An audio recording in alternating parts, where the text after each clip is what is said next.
I paid for their IVF when they were struggling. Years later, I asked if I could visit my granddaughter's recital. My daughter-in-law replied, "This isn't a zoo. You don't just show up when you feel like it." My son texted, "You're not welcome anymore. Let it go." I didn't. Instead, I drove to their town, but not for the recital, for something they never saw coming. I'm a 64-year-old retired teacher from a small town outside Dayton, Ohio. My husband died 10 years ago. After that, it was just me and my son, Martin. We were close. He was always a kind boy. Grew up respectful, hardworking. We fished together, talked often. I was proud of him. He met Amanda in college. I remember the first time he brought her home, quiet girl, polite, but always a little distant with me. Still, I tried to make her feel welcome. After they got married, they started trying for a baby. It didn't go well. Years of trying, testing, heartbreak. I was there through all of it. Late night calls, crying, doctor visits, surgeries. I remember one night, Martin called me and just broke down. Said he felt like a failure. Amanda had stopped smiling. I could hear her sobbing in the background. When the doctor told them IVF was the only option, they were devastated. Insurance wouldn't cover it. The first round was over $20,000. They didn't have it. So I gave it to them. I didn't hesitate. I had savings. I'm not rich, but I had enough for retirement. I withdrew $27,000 and handed it over. I told them it was a gift. No strings attached. Martin cried when I gave it to him. Amanda hugged me for the first time. She whispered, "Thank you." A year later, little Grace was born. I was there at the hospital. I held her before Amanda's own mother did. I was crying so hard I couldn't even speak. I thought, this is what it was all for. For a while, everything was good. They sent pictures. I'd visit once a week. I helped change diapers, made freezer meals, bought baby clothes. I loved that little girl like she was my own flesh and blood. But slowly, things started to shift. At first, it was subtle. Amanda stopped replying to my texts as fast. Martin wouldn't call as much. When I'd ask to visit, Amanda would say, "Let me check our schedule." Then I wouldn't hear back. I told myself they were tired. Parenting is hard. I made excuses for them because I didn't want to believe what was really happening. Then, holidays came. No invite for Thanksgiving. No visit for Christmas. They said they were keeping it small. I sent gifts for Grace. No thank you. No photos. Nothing. It got worse. I hadn't seen Grace in nearly 2 years. 2 years. My own granddaughter, who wouldn't even recognize me if I passed her on the street. I swallowed my pride. I reached out again. I found out she had a spring recital at her preschool. I asked if I could come watch. Sit in the back. No expectations. Just to see her. Amanda replied with a text I'll never forget. "This isn't a zoo. You don't just show up when you feel like it." I was stunned. My hand shook. I read it over and over, thinking maybe I misunderstood. But I didn't. That was what she really said to me. I called Martin right away. No answer. Then came his text. "You're not welcome anymore. Let it go. Let it go." I paid for that child to exist. I was there when no one else was. I gave them everything I could, not because I wanted anything in return, but because they were my family. And now I was being treated like trash on the curb. I didn't cry. I didn't scream. I just sat there. For a long time. In total silence. Then I got in my car. I didn't go to the recital. I wasn't going to beg for scraps of affection. I drove to their town for something else entirely. Something they'd never expect. And it started with a quiet visit to the Hamilton County Courthouse. I drove to Cincinnati that same night. It was dark, almost midnight, but I wasn't tired. I wasn't scared either. I was past all that. I had been pushed too far, hurt too deeply. And now, I needed to protect what little pride I had left. I pulled into a motel off I-75. Nothing fancy, just a place to rest and think. I didn't sleep. I sat in that stiff chair by the window and stared out at the parking lot. In my lap was a folder. Inside it, every receipt, every bank statement, every copy of the payment I made for their IVF. I kept everything. Not because I planned to use it, but because when you spend that kind of money, you hang on to the proof.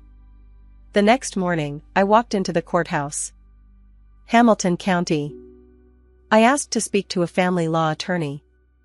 They sent me to a small firm down the street. I told the woman behind the desk I wanted to talk about grandparents' rights. She blinked like she didn't hear me right. I said it again. Louder. I want to know what my rights are. I paid for that child to be born. And now they've cut me out like I'm some stranger. The lawyer's name was Nicole. She looked young, but sharp. She asked for documents. I handed her the folder. She flipped through everything, then sat back in her chair and looked at me carefully. You don't have automatic rights, she said. Ohio isn't easy on grandparents. But if you can show the relationship was real, and that the parents cut you off without cause, there's a case. Especially if you supported them financially. I told her everything. How I changed diapers. How I visited weekly. How I started a college fund. How Amanda never liked me. I showed her the text messages. Her face tightened when she read the one from Amanda. This isn't a zoo, she looked disgusted. I think we can make some noise, she said. It wasn't about revenge at first. I just wanted to see Grace. I wanted her to know me, even if it was just once a month. I wanted her to grow up and know she had someone else in her corner. We filed a formal petition for visitation. Martin and Amanda got served 5 days later. I didn't tell them it was coming. I wanted it to hit like a slap in the face. That same night, Martin finally called me. His voice was tight, angry. What the hell are you doing, Mom? I didn't yell. I didn't cry. I kept my voice steady. I'm doing what I should have done a long time ago. You're dragging us into court? You cut me off. You said I wasn't welcome. You told me to let go. So now I'm holding on with the only thing I've got left, paperwork. He hung up. 2 days later, I got an email from Amanda. Cold and full of venom. This is harassment. You'll regret this. I printed it. Highlighted it. Added it to the folder. Weeks passed. Their lawyer tried to settle. Said we could negotiate visitation if I agreed to drop the case. I told Nicole no. We weren't negotiating. Not anymore. That's when I found out something else. Something they didn't expect me to uncover. Through court filings, Nicole pulled their financial history. I had to show what I paid, so they had to show how it was used. Turns out, they used part of my IVF money for something else. Something that had nothing to do with Grace. Not a medical bill. Not a clinic fee. They bought a boat. A goddamn boat. $5,000 of the money I gave them went toward the down payment for a used Bayliner they parked at a marina in New Richmond. Nicole looked at me, eyes wide. You want to include that in the filing? I nodded. They weren't just ungrateful. They were liars. I wasn't done. After Nicole added the boat purchase to the filing, things shifted fast. Suddenly, their lawyer stopped being polite. They filed a motion to dismiss my petition, claiming I was unstable and emotionally manipulative. They included a list of texts I had sent over the years, things like "I miss you," or "I hope you let me see her soon." Somehow, they twisted those into harassment. They even claimed I'd threatened Amanda. That part broke me. I had never raised my voice at her, never cursed at her, never even argued with her in person. But now she was saying I was a danger to Grace? Nicole wasn't rattled.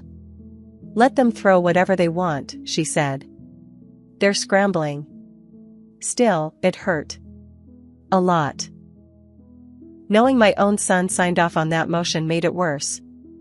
I looked through old photo albums the night I read it. Martin at 6, holding my hand in the park. Martin at 12, blowing out candles. Martin crying in my arms after his college girlfriend dumped him. I raised that boy.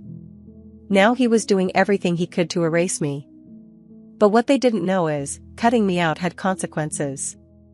One morning, about 3 weeks into the case, I got a call from a woman named Kendra. She said she worked at Grace's daycare.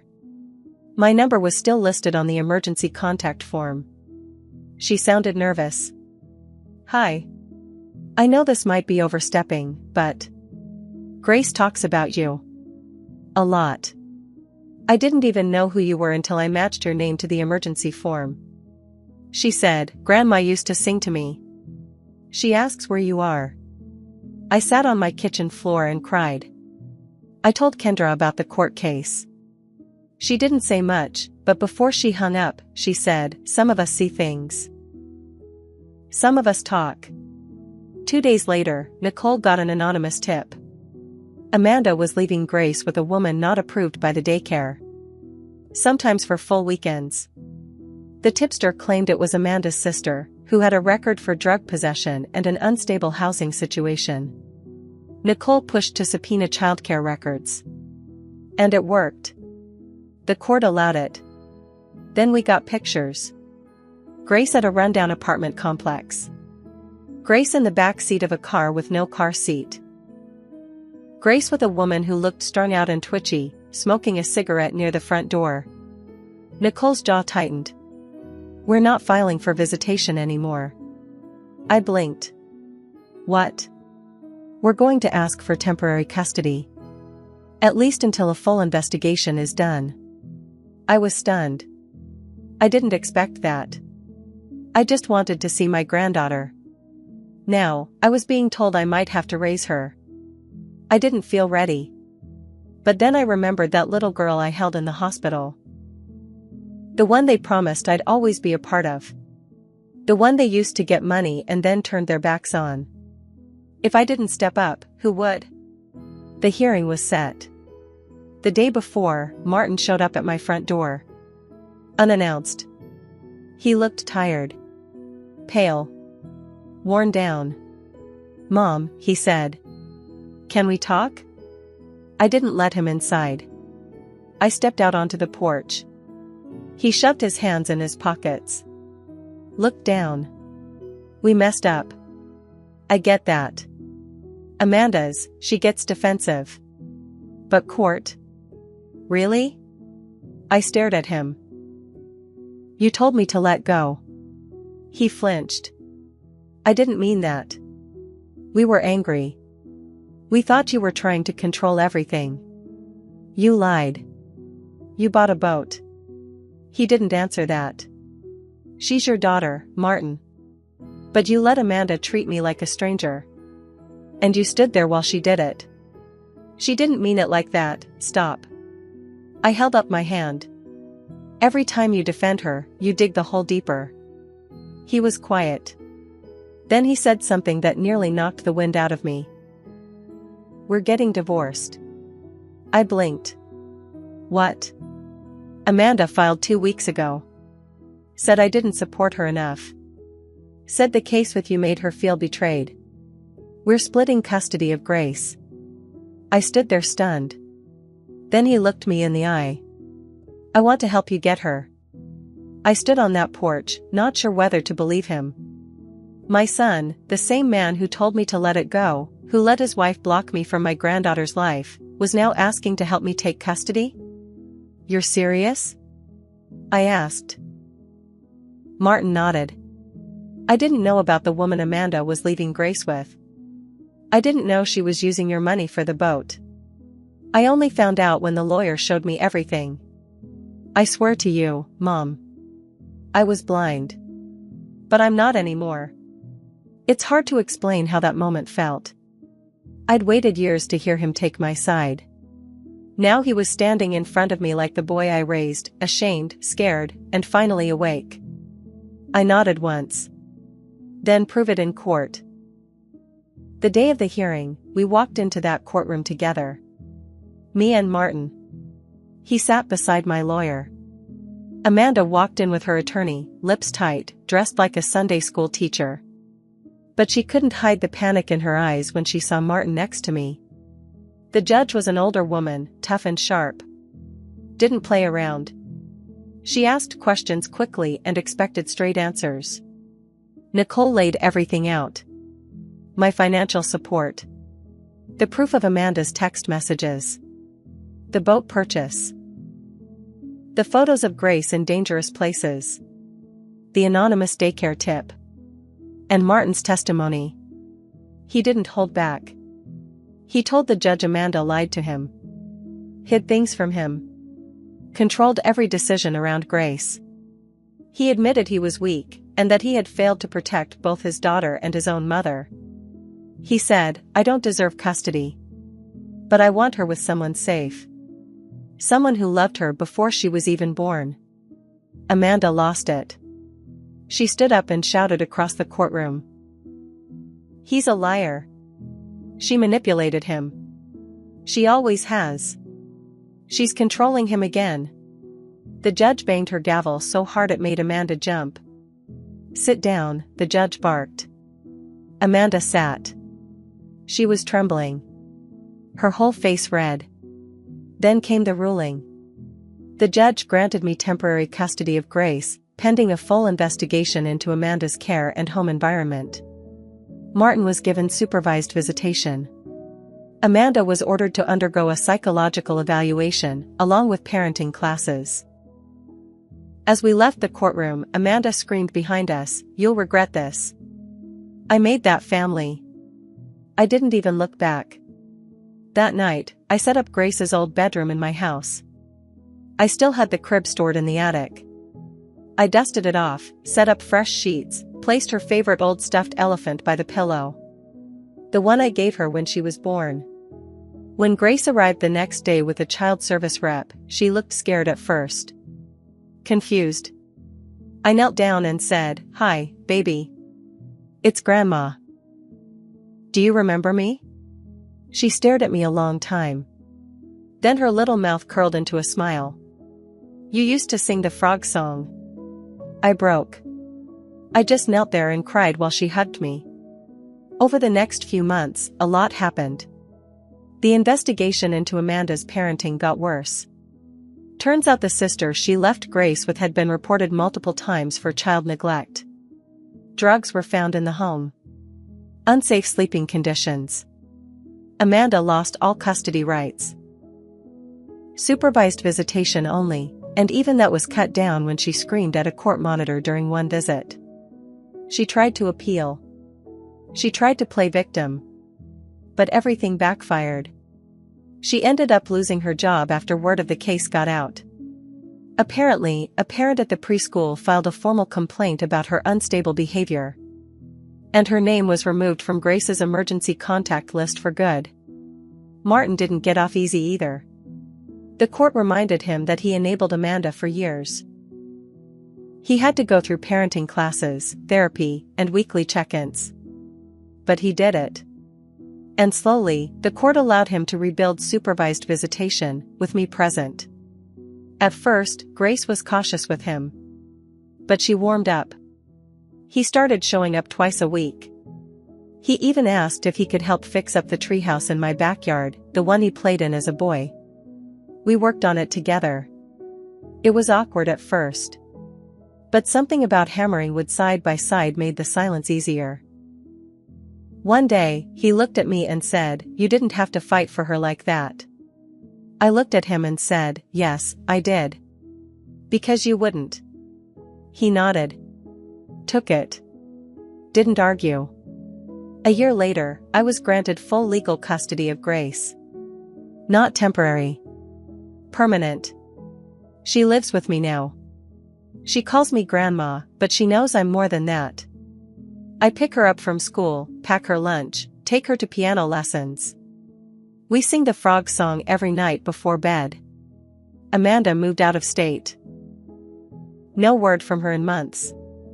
Last I heard, she tried suing the IVF clinic for emotional damages. The case was thrown out. She's broke. Bitter. Alone.